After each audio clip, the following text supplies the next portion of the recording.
You got one house right here, two houses right here, three houses right here, four houses right here. 6ix9ine downfall seems to be getting worse with each passing day, and his rivals are wasting no time making fun of him, especially Chief Keef. It almost feels like a repeat of 2018 when he was involved in multiple feuds. It has been quite a while since we last caught up with my cousin, Tekashi 69. In fact, it has now been a full 5 years since he was officially released from his sentencing, a moment that took everyone by surprise. Y'all could never cooperate with the government and come back. Y'all could never do that. I'm a living legend at the age of 24 years old. At that time, he was still arguably the most viral rapper online, riding a wave of success with a string of hits that mirrored the impact of his idol, 50 Cent, in the early 2000s. Just like 50 Cent back then, Tekashi positioned himself as the ultimate troll in the entertainment industry. The guy who said and did whatever he wanted, whenever he wanted, and laughed in your face if you had anything to say about it. He thrived on controversy, making headlines with his bold antics and fearless attitude. Tekashi, what's going on with you and Alex? Are you guys really dating, or are you just trolling tripping? He constantly used social media as his primary tool to grab attention, always stirring up controversy and keeping his name in the spotlight. Whether through bold statements, trolling rivals, or outrageous stunts, he knew exactly how to keep people talking. It is fuck 6ix9ine, it's fucking Treyway. He was known for talking the biggest smack in the rap game, constantly stirring up drama and controversy. During that time, the industry was welcoming a wave of new stars, but Tekashi still managed to keep himself in the conversation. After his release from prison, he shocked everyone by refusing the FBI's witness protection offer, a move that stunned many, as most believed he would never walk free again. In fact, Charlemagne even made a bold claim about what he would do if Tekashi ever got out. You don't think telling people to suck your dick online got anything to do with it too? Nah, I tell niggas suck my every day. You know, my father used to always say, if you tell somebody to suck your man, you got to be ready to either kill or die. Alright, and I'm ready to die, and I'm ready to... If Tekashi 6ix9ine beats this case, I'll suck his dick. He don't even have to ask me. Shit. However, that couldn't have been further from reality. His biggest challenge was that much of his music before landing behind bars revolved around illegal activities, rapping about guns, drugs, and portraying himself as a tough gang leader who wouldn't back down in any situation.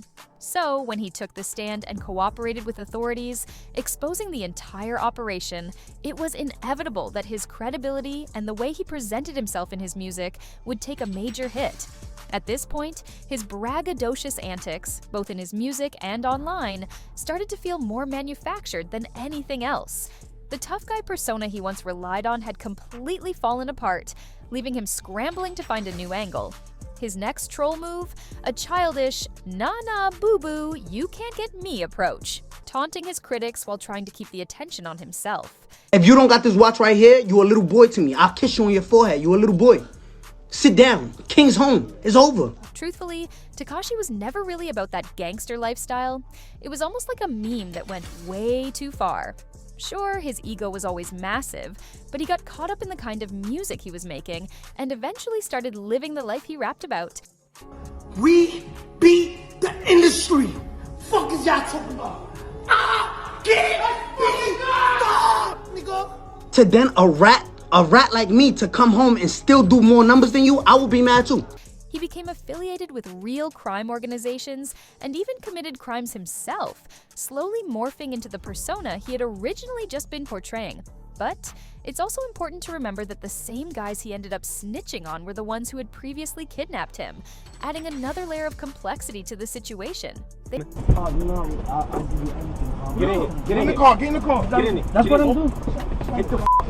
They had stolen from him, slept with his girlfriend, and there were even rumors that they had plans to kill Tekashi. So-called his loyalty and everything and no snitching and all of that, I get it, right? But where was the loyalty when you was sleeping with my baby mother? Where was the loyalty when you was caught on the wiretap trying to kill me? Where was the loyalty when you tried to kidnap my mother? Where was the loyalty when you was stealing millions of dollars from me? Given all of that, his decision to testify against them wasn't as black and white as some made it out to be. It wasn't like he was ratting on his lifelong best friends or family. But that didn't change public perception. Most people saw him as a snitch, someone who talked a big game but folded the moment he was on the stand. Despite the early success of singles like Gooba and Trolls featuring Nicki Minaj, it quickly became clear that things weren't the same from a business standpoint. His album Tattletales received little to no support from his record label, and even worse, it seemed like there was an active effort to prevent him from climbing the charts with its release. To be honest, since I got out of jail, I feel like I've just been blackballed from a lot of things. I truly believe they saw this coming. They knew everyone was curious about what Tekashi had to say fresh out of prison, but at the same time, they weren't eager to promote someone found guilty of multiple felonies. So instead of backing him, they gave Tattletales virtually no promotion, essentially blackballing him. If you've been paying attention, you might have noticed that 6ix9ine has been wearing less jewelry in recent months, and now the reason has become clear. The IRS has stepped in, seizing his valuable possessions and auctioning them off, exposing just how broke he really is. After years of trolling, starting beef with other rappers, and showing off a flashy lifestyle, very few people are feeling sorry for him. For a while, fans have been wondering why 6ix9ine hasn't been rocking his usual flashy chains and watches in his videos. Many speculated that something was wrong, and their suspicions were confirmed when news broke that the IRS was auctioning off his jewelry. This isn't just a minor financial issue. His assets have been getting seized since last year, which suggests that his debts are much worse than expected. The fact that the auctioning is still going on... I'm never gonna address nothing. Y'all believe what y'all wanna believe. That's a half a ticket right there. I'm really the type that could take 2 years off, because this is really my lifestyle. Only proves that his financial troubles are deep, and things don't seem to be improving for him anytime soon. Throughout 6ix9ine's entire career, one thing he bragged about the most was his money. Like many other rappers who rely on gimmicks, he was always showing off his wealth and looking down on others for not having as much as he did. I'm in Cuba right now, shooting my music video, Legend. I got out the car randomly, asked a random person if I was allowed to stay in their house for 2 days, eat what they eat, live how they live. He once made it clear that money influenced everything in his life, from where he lived to what he drove and how he carried himself. Because of all his controversies, 6ix9ine couldn't hold on to his wealth for long. After being released from jail, he secured a massive multi-million-dollar record deal, which seemed like a fresh start for his career. However, the reality was much different. After all the crimes he had committed and the relationships he had destroyed, many fans were no longer interested in supporting his music. His first few songs after his release, like Gooba and Trolls, performed well on the charts, but that was mostly due to the hype surrounding his return. As time passed, the public's interest in him started to fade, and his usual antics no longer had the same impact. His 2020 album Tattletales sold 53,000 copies in its first week, which was a disappointing number compared to other top artists at the time. Things got even worse with his next album, Leyenda Viva, which performed so poorly that its first week sales weren't even reported. Then there was another album, Blackballed, which went almost completely unnoticed. Many people didn't even realize it had been released, and even 6ix9ine himself believed he was being deliberately shut out of the industry. As his music career declined, 6ix9ine turned more and more to social media drama and controversy in an attempt to stay relevant. He constantly started beef with other rappers and made outrageous claims to keep his name in the headlines. However, this strategy had one major flaw. It wasn't making him any money. The more he tried to stir up drama, the more people lost interest. By 2022, reports began circulating that 6ix9ine was facing serious financial troubles. Even his own manager, Wack 100, publicly stated that the rapper was completely broke and struggling to make ends meet. Wack even revealed that he had personally sent 6ix9ine money to help him out, confirming that the rapper's flashy lifestyle was nothing more than an illusion. Yeah, he broke as a mother.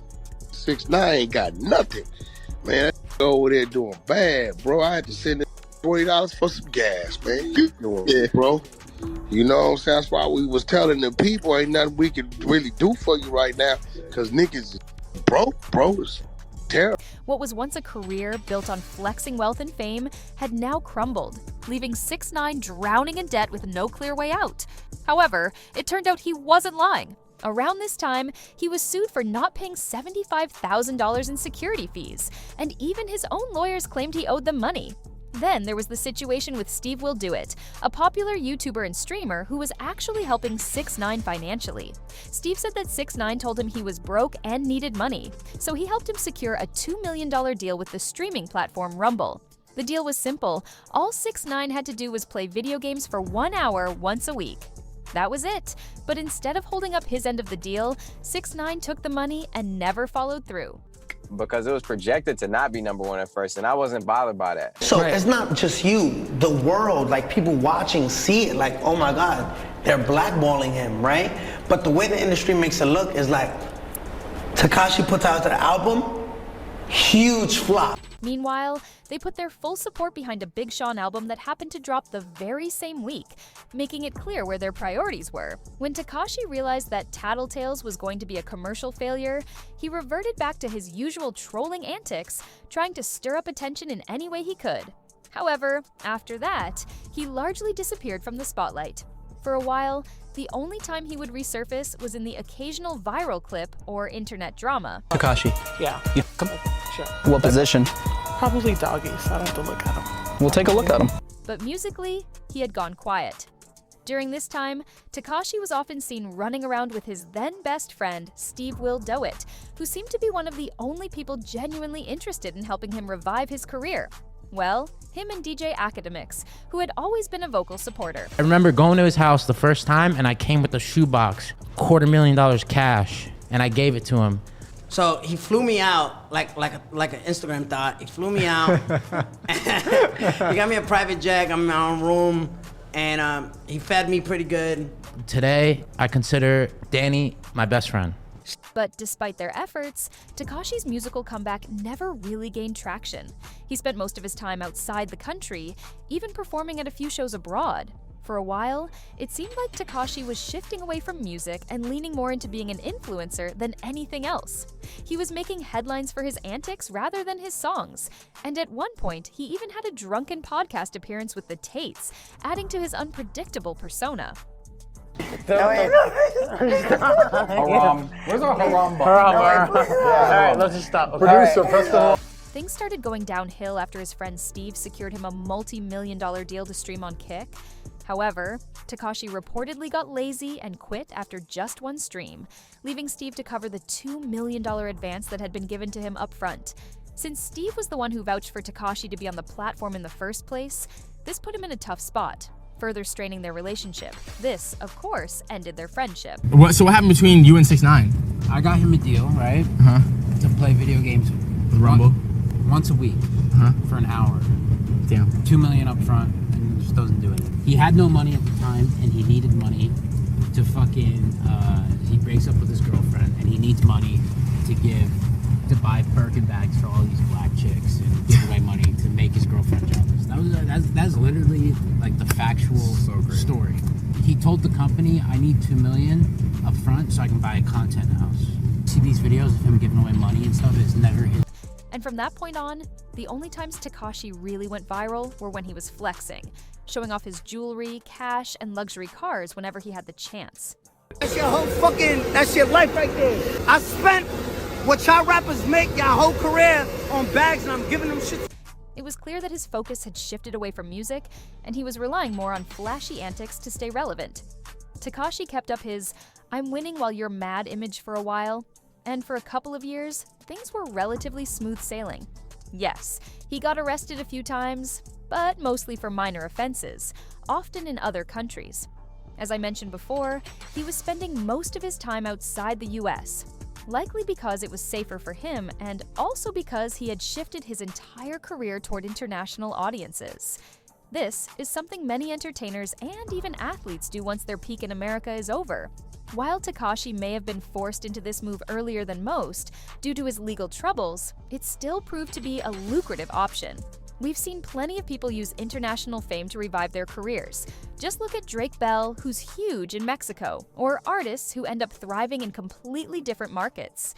Over time, Tekashi even started bragging that he no longer needed security everywhere he went, acting as if his past controversies were behind him. More than likely, the real reason he stopped having security wasn't confidence. It was because he simply couldn't afford it anymore. Security costs add up insanely fast, and for a while, Tekashi was constantly moving homes and struggling to maintain his expensive lifestyle. But as we all saw, thinking he could just walk around freely without protection turned out to be a massive mistake. It all came crashing down when he was infamously jumped in the bathroom of an LA Fitness, proving that his past would always catch up with him. Yo, this is Jump 6ix9ine, bro. Yo, homie, I'm not gonna lie, bro. I'm a fan, bro. Yo, I'm a fan. I'm just saying, bro. I'm a fan, bro. I know, but y'all niggas jumping, nigga. I ain't jumping, bro. I'm just saying. To me, the craziest part of it all is that these were the guys who finally got to Tekashi. After everything he had been through, the gangs, the legal battles, the constant trolling, it wasn't some high-profile enemy or a major street figure that caught up with him.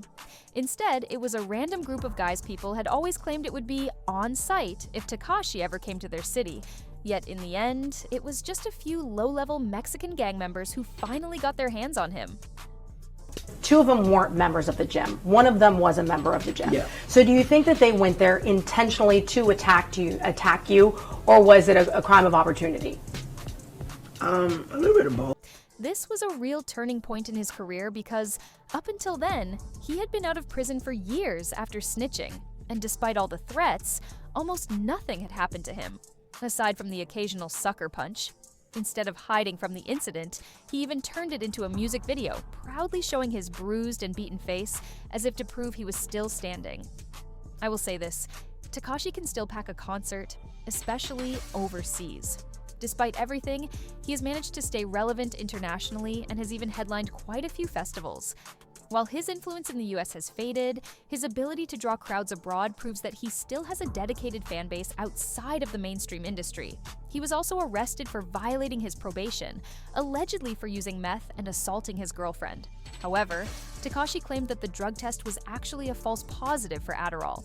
As for the assault allegations, he has remained silent, choosing not to address them publicly. Shortly after this, it became even more apparent that Tekashi was struggling financially. Uncle Sam came knocking, and the IRS was ready to collect what he owed. His popularity had declined significantly since his peak, the record labels had lost interest in him, and his trolling antics no longer translated into streams. Yet, despite all of this, he continued living a high-end lifestyle, spending recklessly on diamond jewelry, luxury cars, and other material possessions. Failing to pay his taxes led to the IRS raiding his Florida home and seizing multiple assets, from expensive cars to designer handbags and high-end jewelry. Apparently, he hadn't reported his income for the last 4 years, which honestly makes it surprising that it took this long for them to take action, especially considering how often he flaunted wealth online. Now, the IRS is auctioning off his possessions, including a diamond-encrusted Bruce the Shark pendant, a custom spinner shark, various chains, rings, grills, and even his plaques from the RIAA. Some of his luxury cars were also sold off, like a Lamborghini Urus that went for $175,000 and a 2017 Bentley Continental that sold for $85,000. And even after liquidating all of these assets, it's believed that Tekashi will still owe the government a substantial amount of money. This makes it seem even more likely that his extended time abroad wasn't just about safety or business, it was probably about avoiding tax trouble in the US. It also explains why he was working out at LA Fitness, a budget gym that's just a step above Planet Fitness. For a guy who used to flaunt millions, the idea of him casually lifting weights in the general public without security was just a disaster waiting to happen. The crazy thing is that, despite everything, Tekashi still manages to land major opportunities. One of the biggest was the record deal he signed with Cartel Music. Yes, that's really the name. The deal was reportedly worth $6 million and required him to record an album with their Mexican artists while touring across the US, Mexico, and Central and South America. As part of the deal, he would receive $1 million for the album and $250,000 for each tour stop. But what's even more interesting is that the contract came with strict clauses, one specifically stating that he had to use part of the money to pay off his IRS debt. Another major condition, he could not talk trash online or get arrested, which is basically asking Tekashi to go against everything that made him famous in the first place.